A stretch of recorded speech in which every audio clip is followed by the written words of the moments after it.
Hey everyone, Trust Enjoyer here. Today I want to talk about the Norse mythology by Neil Gaiman. This is the second most famous mythology after Greek mythology.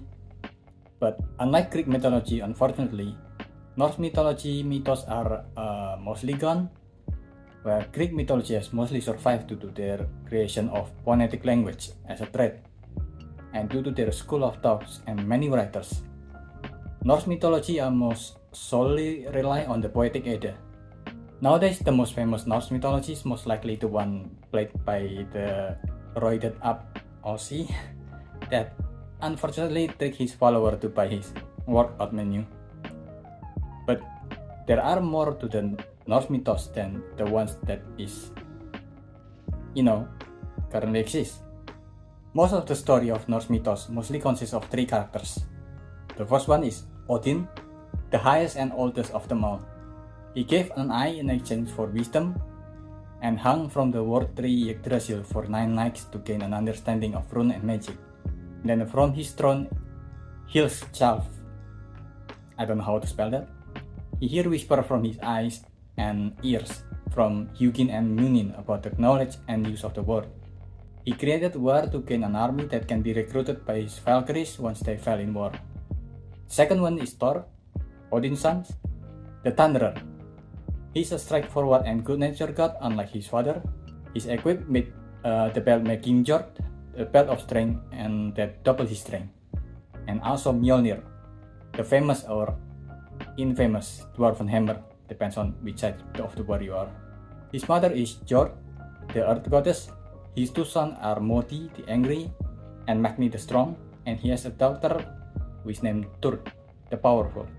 His wife is Sif of the golden hair, who had a son named Ulir before she married Thor. Ulir is the god of hunts and bows and arrows.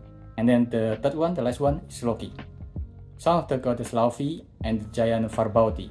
He's the blood brother of Odin. He walks in the sky with his shoes that fly, and is the only god that is more cunning than Odin. He's known as the handsome god, likable, wily, subtle, and shrewd, but also filled with so much anger and envy. He's the father of monsters, and when Ragnarok comes, they will be there against the other Aesir. The world of Norse mythos itself at first is nothing. No heaven, no star, no sky. Only the mist and the fire world exist. To the north was Niflheim, the dark world filled with mist and poison, with the malsome Felmir at the center. And to the south was Muspel, the world of fire, where Surtur stood.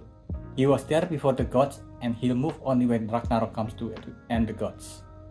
And then from the space between Muspel and Niflheim, called Kuningagap, where ice and fire melted, the first giant Ymir and the giant called Audumna was born.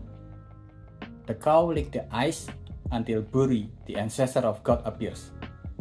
Then from Ymir's body, other giants are born. And from these giants, there are male and females, and one of the females was taken by Buri as a wife, and he named her Bor. And then they gave birth to 3 sons, Odin, Vili, and Vi. But they have nowhere to go. So in order to give birth to them, the 3 gods killed Ymir. His blood drowned most of the giants except for one giant, Bergelmir, and his wife. Ymir's teeth and bones become our land, rocks, and sand. His blood and sweat become the sea. The sky is Ymir's school, and all the stars and planets are sparked from Muspel. The clouds are what formed from Ymir's brain. Then they use Ymir's eyelashes to build a wall between the world, to push the giants away. The world inside the wall is called Midgard. Here they found 2 logs where they carved man and woman, Ash or Astri, and Embla or Elm. There is no real explanation on the mythos, but the world is then further separated into 9 realms, which are located in different branches of the Yggdrasil. At the bottom is Niflheim, where the dragon Nidhogg who ate the root of the tree life. And at the highest branch there is an eagle. A squirrel Lartatos live in the branches of the world tree and travel freely, spreading gossip and lies between the dragon and the eagle.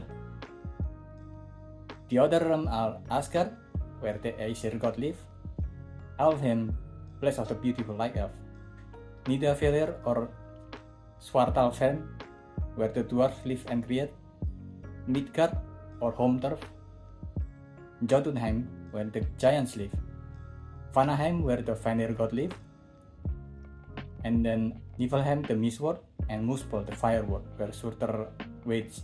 And then there's also Hell, where the dead who didn't die in battle goes. And this is all described only using the start of the book. There are a lot more stories in the book. How Gungnir, Mjolnir, and a few more treasure was made because of Loki.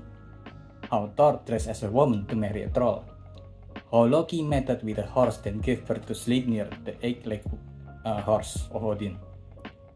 How Odin used wet Midgard to escape from a giant.